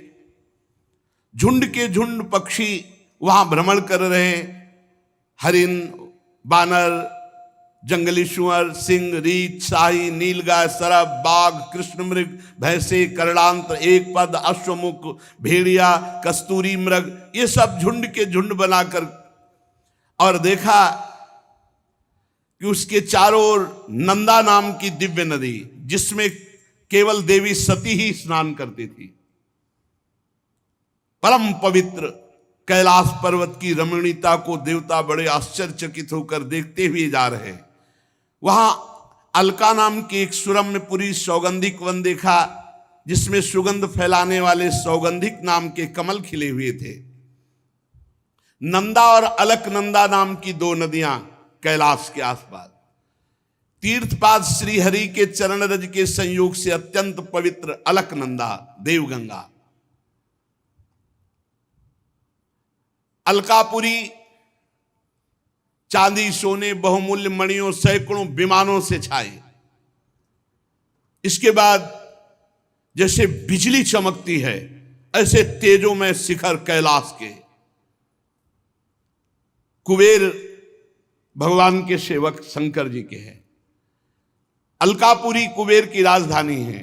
उसको छोड़कर जब आगे बढ़े तब देखा 100 योजन ऊंचा बट वृक्ष। 100 योजन ऊंचा, 100 योजन 400 कोस। सायोजन सतोत्सेधा पादो न विटपायतः। 100 योजन ऊंचा बट वृक्ष, 400 कोस ऊंचा। 75 योजन चारों तरफ डाले। 75 योजन 75 योजन 75 योजन 75 योजन चारों तरफ। और हर ऋतु बट वृक्ष के नीचे, कहीं वर्षा ऋतु, कहीं शरद ऋतु, कहीं शिशिर ऋतु, हर ऋतु। ये भगवान शिव का बैठने का बट वृक्ष है। 100 योजन ऊंचा, 75 योजन की चारों तरफ डाले और 6 ऋतुएं। और पूरे वट वृक्ष में एक भी घोंसला नहीं, एक भी पक्षी नहीं बैठेगा। भगवान शिव का ये वास स्थल, ये महायोगमय वट वृक्ष है। सब ब्रह्मादि देवताओं ने देखा भगवान शंकर विराजमान है, शांत स्वरूप गौर वर्ण। भगवान भूतनाथ का श्रीअंग बड़ा ही आकर्षणकारी गौर वर्ण। सनक सनंदन सनातन सनत कुमार और सिद्धगण और कुबेर और भी बड़े बड़े ब्रह्म ऋषि सब हाथ जोड़े बैठे हुए हैं। देवर्षि नारद सनातन ब्रह्म के विषय में कुछ प्रश्न किया है, उसका उत्तर भगवान शिव दे रहे हैं। भस्म त्रिपुंड, जटा मृगचर्म, मस्तक पर चंद्रकला धारण किए हुए बैठे हुए भगवान शिव। बड़ा सुंदर रूप है ये। जो स्वरूप इस समय बताया जा रहा है, कृतोरौ दक्षिणे सभ्यम पाद पद्मम च जानुजी, ये हमारे ध्यान का विषय था। बाहुम प्रकोष्ठे क्षमाला मासीनम तर्क मुद्रया। बायां चरण दायां चरण ऐसे हिलगा हुआ है, बायां चरण दाहिनी जांग पर है और बायां हाथ बाएं घुटने पर। यहां कलाई में रुद्राक्ष की माला और तर्क मुद्रा से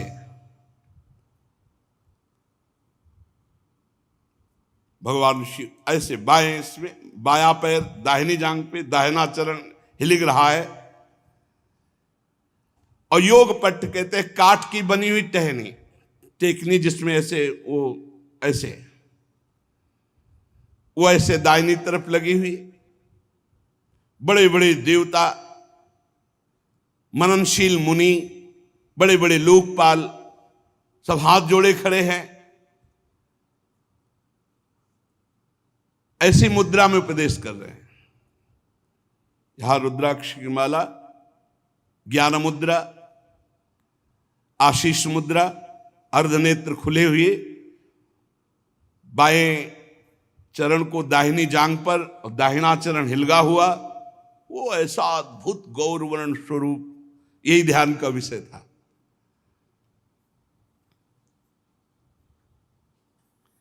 समस्त देवता दैत्यों के अधिपति ब्रह्मादि सब महादेव जी के चरण कमलों की वंदना की।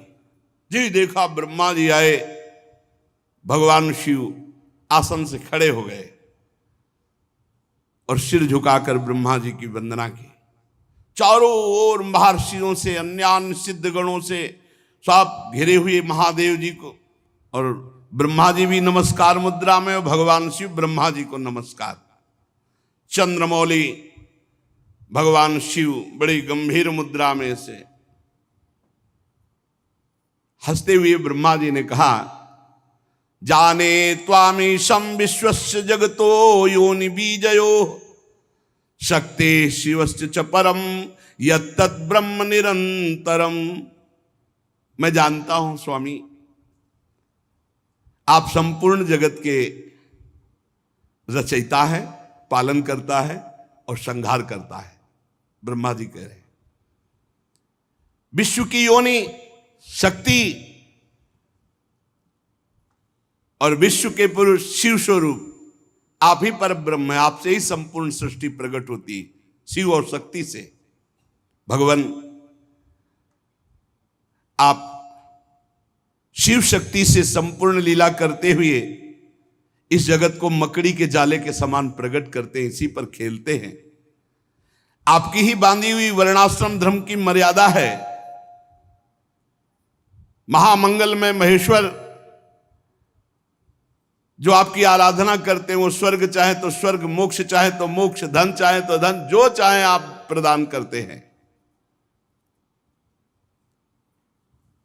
महानुभाव, हम सब आपको प्रणाम करते हैं, अपने आप को आपके चरणों में समर्पित करते हैं। प्रभु, ये पशु स्वभाव वाले लोगों की गलती पर आप क्रोध न कीजिए। प्रभु आप कृपा कीजिए। ये देहाभिमानी लोग, इनकी नीयत अच्छी नहीं होती, ये दूसरों की उन्नति देखकर रात दिन कूढ़ा करते हैं और बड़े मर्म भेदी अज्ञानी दुर्वचन बोलते रहते हैं।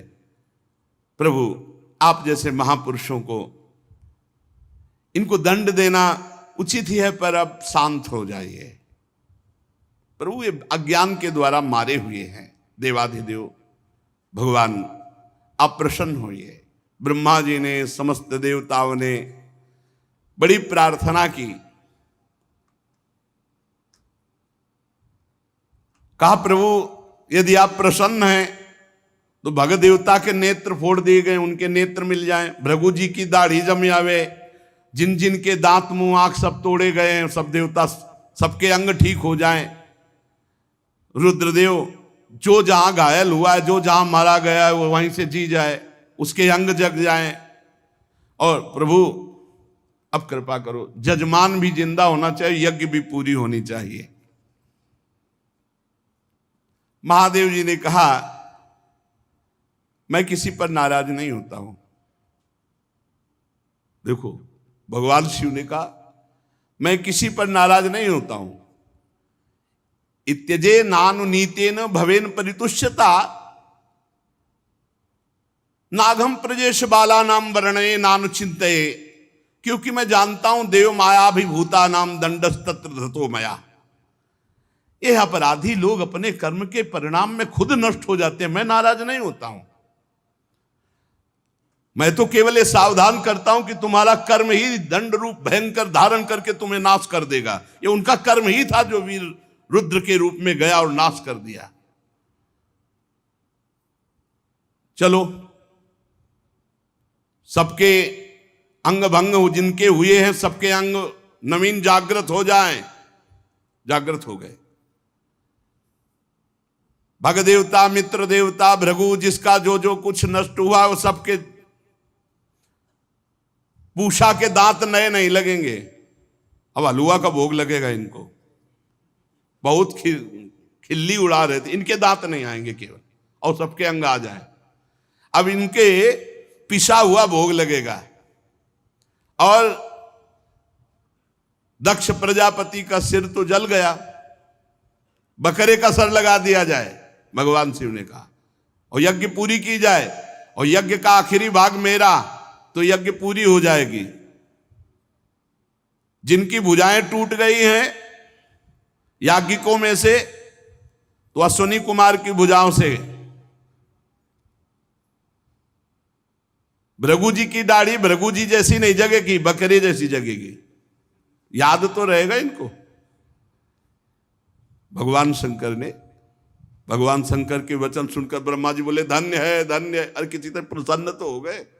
धन्य नहीं तो दोबारा तीसरा नेत्र खोल देते तो लोक और लोकपाल सब भस्म हो जाते। शिव है शिव, जो इनको जानते नहीं है उसे बोले भगवान शंकर अपने में आ जाए तो कोई है ही नहीं, कोई है नहीं, कोई नहीं है मगर अपने भोले हैं बस इतनी बात समझो। इसीलिए इनकी कृपा से ही सब कुछ प्राप्त होता है। हरि की प्रसन्नता, हरि की भक्ति, हरि का प्रेम। आप जानते हो राधा वल्लभ जी कौन है? इन्हीं की आत्मा है, इन्हीं से प्रकट हुए हैं, इन्हीं से प्रकट हुए। भगवान शिव है। भगवान शिव ने जब ऐसा भगवान शंकर के वचन सुनकर के कि भगवान शिव प्रसन्न हो गए, धन्य है सब देवता, अब वैसा ही किया गया।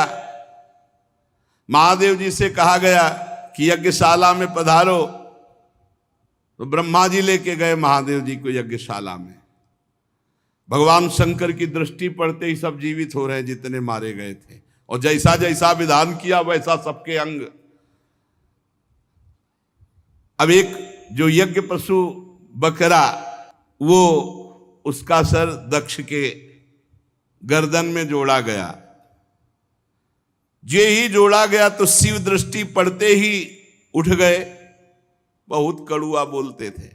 शिव को देखा अब तो हृदय एकदम, महादेव जी की स्तुति करना चाहते थे पर सती जी का स्मरण आने पर आंसू आ गए और चिल्ला चिल्ला करके वो रोने लगे।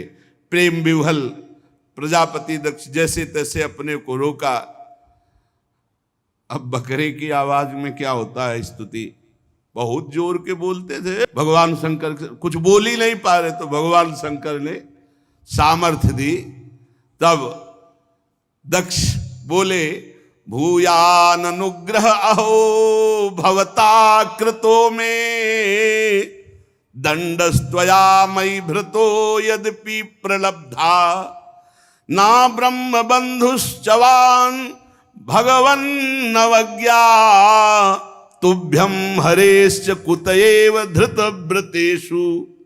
भगवान मैंने अपराध किया है आपका, और आपने जो थोड़ी शिक्षा के लिए दंड दिया इसको मैं कृपा मानता हूं। आज मेरा अहंकार नष्ट हो गया। आप और भगवान श्री हरि तो आचारहीन नाम मात्र के भी अपने जनों की उपेक्षा नहीं करते। फिर प्रभु हम तो यज्ञों के द्वारा आपकी ही प्रसन्नता के लिए आपकी आराधना करते हैं, आप हमें कैसे भूल जाएंगे? प्रभु आपने ही ब्रह्मा होकर सबसे पहले आत्म तत्व की रक्षा के लिए अपने मुख से विद्या तपस्या व्रतादि ब्रह्म ऋषियों को उत्पन्न किया। प्रभु मैं आपके तत्व को नहीं जानता हूं। मैंने भरी सभा में आपको अपने वचनों से बेधा था, किंतु आज मैं फल पा गया। अगर आप आशीष न देते तो आज के बाद शब्द ही नहीं निकलता। प्रभु मेरे अपराध क्षमा कर दो। पूज्यतम महानुभावों को अपने जनों के अपराध क्षमा करने ही पड़ते हैं। आप अपनी करुणा भरी दृष्टि से मुझे उबार लो। अब भी आपको प्रसन्न करने के लिए मेरे पास गुण नहीं है, बस आप अपनी कृपा से प्रसन्न हो जाओ, उदारतापूर्ण बर्ताव से प्रसन्न हो जाओ। आशुतोष भगवान शंकर प्रसन्न हो गए। उपाध्याय ऋत्वज आदि की सहायता से यज्ञ आरंभ हुआ।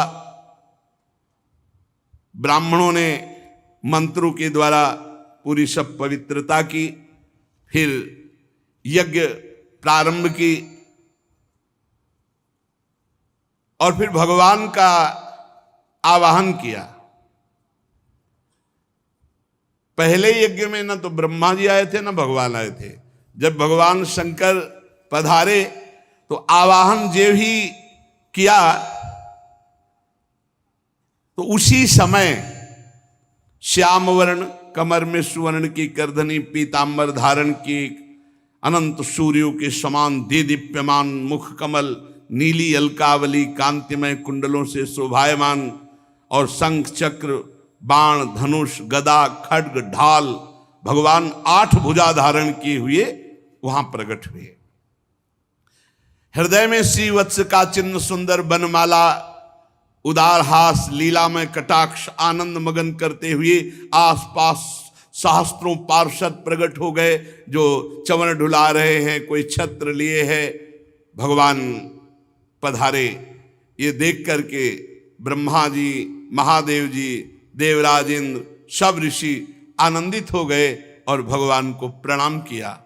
सबकी जिह्वा लड़खड़ा रही थी, भगवान के तेज के सामने कोई बोलने में समर्थ नहीं हो रहा था। ब्रह्मा जी की भी मति काम नहीं कर रही थी, ऐसा भगवान का दिव्य रूप। दक्ष ने, ऋत्विजों ने, सदस्यों ने,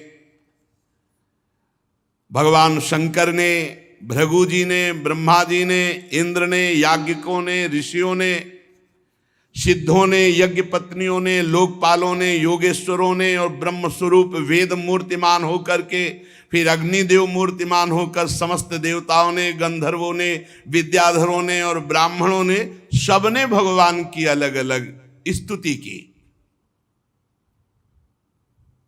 श्री भगवान ने कहा, ध्यान से सब लोग सुन लो।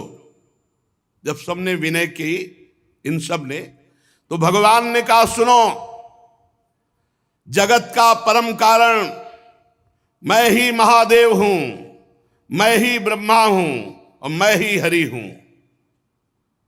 उपाधि शून्य।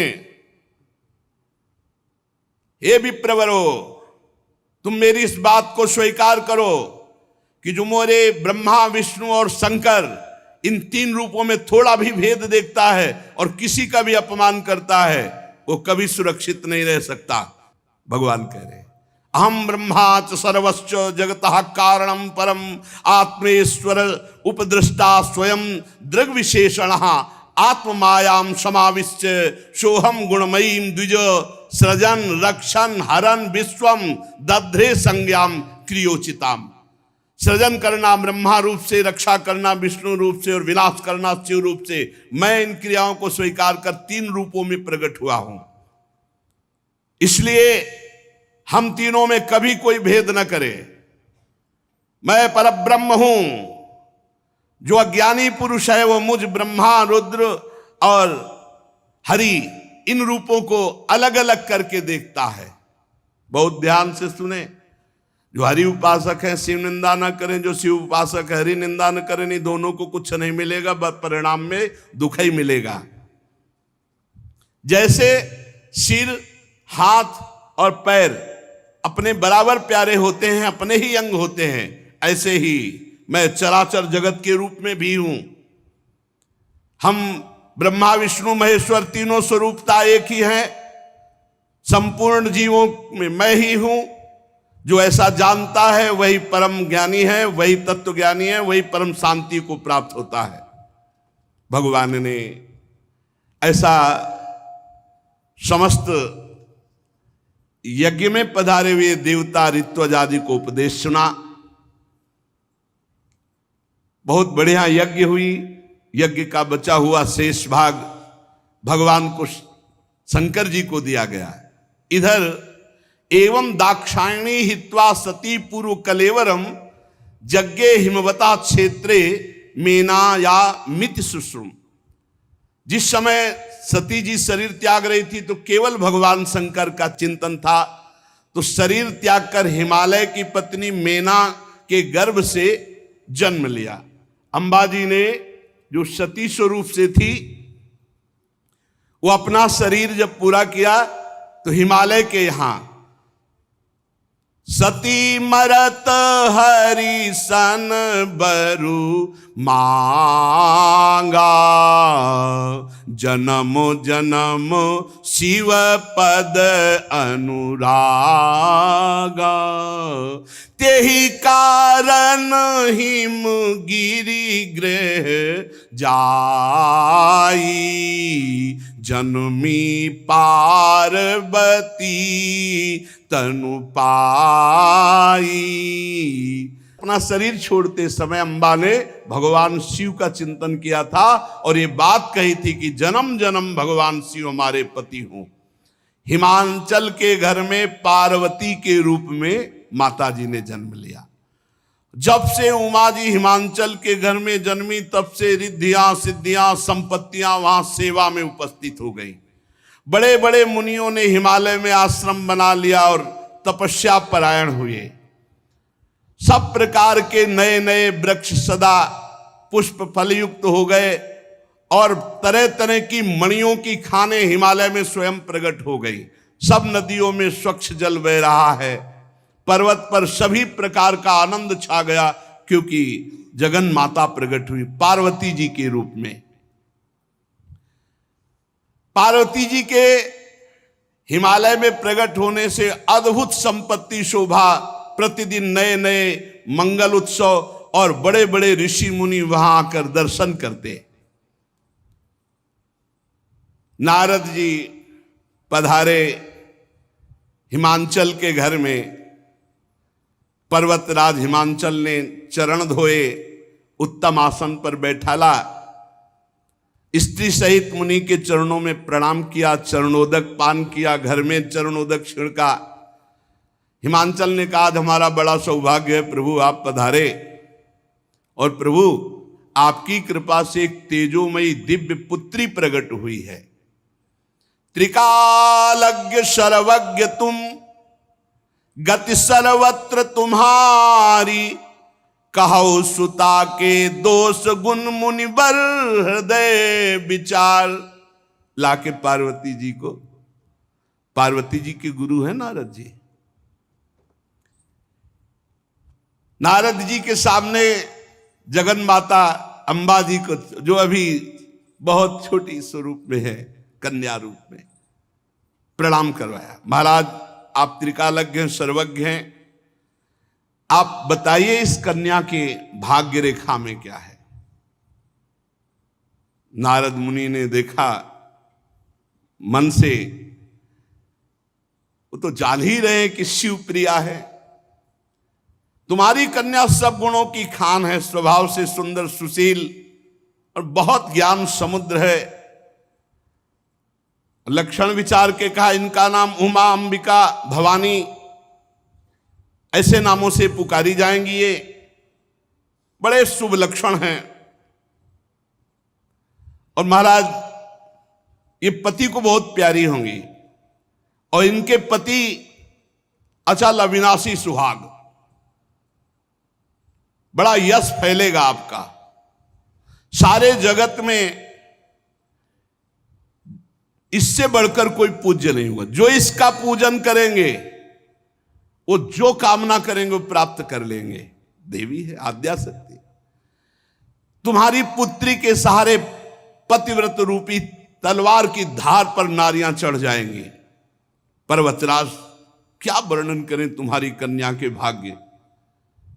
हाँ आप कुछ दो चार अवगुण दिखाई दे रहे हैं। सावधान हो गए हिमालय, आपने सब सद्गुण वर्णन किए, आपने कहा अवगुण। अवगुण क्या है? बोले ध्यान देकर सुनो। अगुण अमान, मातु पीतु हीना, उदासीन सब संशय छीना, जोगी जटिल अकाम मन, नगन अमंगल वेश, अस स्वामी यही का मिली, परिहस्त असिरेख। और तो सब ठीक है। इसका जो पति होगा गुणहीन, गुणहीन का मतलब त्रिगुणातीत, सतोगुण रजोगुण तमोगुण से परे, मानहीन अर्थात आत्मस्वरूप, माता पिता विहीन, इनके कोई माता पिता नहीं। इनके कौन माता? जगत के माता पिता तो आप है। और उदासीन, किसी से मतलब नहीं, और लापरवाह, परम स्वतंत्र, बेपरवाह, जोगी, जटाधारी, काम है ही नहीं हृदय में, दिगंबर रहते हैं, कभी बागंबर धारण कर लेते हैं। बस एक ही कमी है, पति ऐसा मिलेगा, और तो सब ठीक है। नारद जी की वाणी सुन करके सखियों को और उमा जी को मैना और हिमांचल को, सबको आंसू आ गए, लेकिन अलग अलग भाव में। हिमांचल और मैना जी के आंसू आ गए, इतनी सुंदर पुत्री, ओ ऐसा विधाता की बुद्धि खराब, ऐसा वर निकली, और उनके आंसू आ गए। सखियों का हमारी सखी इतनी सुंदर, ऐसा पति। और उमा जी क्या है कि जिनको मैं चाह रही थी ये सारे लक्षण उन्हीं में है, ये सारे लक्षण उन्हीं में है, अर्थात वो मुझे प्रभु शिव ही वर रूप में मिलेंगे। लेकिन कहा किसी से कुछ नहीं, सबके आंसू आ रहे, दशा अलग अलग है चिंतन की। सखियां पार्वती जी की तरफ देख रही कि इतना सुंदर रूप, त्रिभुवन त्रिपुर सुंदरी है माता जी, और पति ऐसा कह रहे, जोगी जटिल अकाम मन नगन अमंगल वेश, अस्वामी यही का मिली परी हस्तरेख। किसी की समझ में नहीं आ रहा, मानो हाथ जोड़कर हिमवान कह रहे कि कोई अनुष्ठान, कुछ ऐसा जिससे ये रेखा बदल जाए, पति ऐसा ना हो मिले। देव ऋषि जी कह रहे नहीं, भाग्य रेखा तो वैसे ही भाग्य रेखा है, और हम जो जो आपको कह रहे हैं हमारी बात कभी झूठी नहीं हो सकती, आप याद रखना। हिमवान, मैना, चतुर सखियां सब चिंतित हो गई। कहा मुनीस हिमवंत सुन जो विधि लिखा लीलार, देव दनुज नर नाग मुनि को न मेट निहार। सुन लो भाई, जंतुर बंधवाने और नाना प्रकार के छूछा सुन लो, भजन करो, भजन भगवान का नाम जप करो, इस चक्कर में मत फंसो। कहा मुनीस हिमवंत सुनु जो विधि लिखा लीलार, देव दनुज नर नाग मुनि को न मेट निहार। ये मारे घूम रहे, सोच रहे कि हम पापाचरण करें, मनमानी आचरण करें, और कोई जंतुर बांध देगा, कोई छूछा कर देगा, कोई हवन करवा देगा, कोई राख दे देगा। अरे अब तो पूछो नहीं, भरमार लगी, भरमार लगी। कहे मुनीश हिमवंत सुनु जो विधि लिखा लीलार, देव दनुज नर नाग मुनि को न मेट निहार। बस ये बात सुन, तो फिर जो हमारे भाग्य में लिखा है उसको भोगना पड़ेगा। गीता में भगवान कह रहे अवश्य में भोक्तव्यम कृतम कर्म शुभाशुभम, कोई उपाय नहीं। बोले है, तदपि एक मैं कहूं उपाय, होई करे जो दैव सहाय। क्या? यदि तुम्हारी पुत्री के भाग्य रेखा में जो लिखा है अगर उसको बदलना है तो जो तप करे कुमारी तुम्हारी, तो भावी मेटी सके त्रिपुरारी। एक उपाय, और ये हम सदैव कहते रहे, भजन और तपस्या में इतनी सामर्थ्य, उसे नष्ट किया जा सकता है प्रारब्ध को, पर अगर उसको नष्ट करने की कोशिश करें तो भगवत प्राप्ति रुक जाएगी। इसलिए बड़े बड़े संत भजन के प्रताप से भारी दुखों को सहकर और भगवान को प्राप्त हुए बड़े बड़े संतों को देखा, जिनके संकल्प में अमोघ सामर्थ्य। 8-8 घंटे गंगा जी में खड़े होकर भजन करते, कछुआ ने काटा, घाव बना, कुछ दिन बाद कीड़ा पड़े, पूरे पैर में कीड़ा पड़ गए, पधार गए। सामर्थ्य इतनी की एक इतनी बड़े मटके में छोटे से, और पंजीरी लाखों को बांट दे तो पंजीरी खत्म न हो। पंजीरी बाबा उनके कहते, एक से एक बरगदिया बाबा, कितने सिद्धों की बात बताएं। देव दनुज नर नाग मुनि को न मेटनहार। एक उपाय, जो तप करे तुम्हारी कुमारी, भावी मेट सके त्रिपुरारी। अगर तपस्या की जाए, भजन किया जाए तो मिटाया जा सकता है, पर उसको मिटाने में लगो तो भगवत प्राप्ति में बाधा हो जाएगी। इसलिए भगवान वशिष्ठ जी इतने बड़े महापुरुष हैं, वो कह रहे सुनहु भरत भावी प्रबल, भावी प्रबल बिलखि कहो मुनिनाथ, हानि लाभ जीवन मरण जस अपजस विधि हाथ। हमें तो समझ में नहीं आया तक, आज तक नहीं समझ में आया। अरे भैया, यहां अम्बा के लिए करे, जो तप करे कुमारी तुम्हारी, भावी उमेट सके त्रिपुरा। तपस्या भजन, आपने पाप किया है तो आपको तप करना होगा, आपको भजन करना होगा, आपको प्रभु की शरण में जाना होगा। इसके सिवा हमने आज तक शास्त्रों में उपाय नहीं पाया। ये जो कुछ ऐसा है, या तो तुक्का लग जाता है, किसी का पुण्य बल से ठीक हो गया तो तुक्का लग गया, और नहीं तो भाई हमारी मान्यता में नहीं है। हमारी मान्यता, शास्त्र की मान्यता, संतों की मान्यता नहीं है। बड़े बड़े सिद्धों को देखा है अपने शरीर में भोग भोगते हुए, जिनमें इतनी सामर्थ्य है। पूज्य बाबा उड़िया बाबा और हरि बाबा गए, 108 गोपाल शास्त्र नाम और गिरिराज जी की 3 परिक्रमा लगाते थे। 108 गोपाल शास्त्र नाम का पाठ और गिरिराज जी की 3 परिक्रमा, और लकवा मार गया, पैरालिस कहते। तो उस गए बाबा और कहा कि अरे बाबा क्या आप लीला कर रहे हो, आप संकल्प करो तो भारत का पूरा ये पैरालिसिस खत्म हो जाए। आप, उन्होंने कहा ब्रह्मास्त्र का प्रयोग बाबा मच्छर मारने के लिए नहीं होता, और आप हमारी परीक्षा के लिए ऐसा कह रहे हो, आप भी ऐसा नहीं करोगे। तो हंस दिए। अरे भजन का प्रयोग रोग नष्ट करने के लिए नहीं, ये तो भव रोग नष्ट करने के लिए है। जिसके जानने के बाद, जिसके पाने के बाद कुछ पाना बाकी ना रह जाए, वो भजन का प्रयोग है। जा सुनाम भव भेषा झरन घोर त्रिशूल, जिनका नाम इस भव रोग की औषधि। इसलिए भ्रमित मत हो, भगवान का नाम जप करते हुए जो दुख मिले उनको सह जाओ। भगवान के लीला चरित्रों का गायन करो, श्रवण करो, जिससे इसी जन्म में भगवत प्राप्ति हो जाए। माता जी की शेष चर्चा आगे। श्री राधा वल्लभ लाल।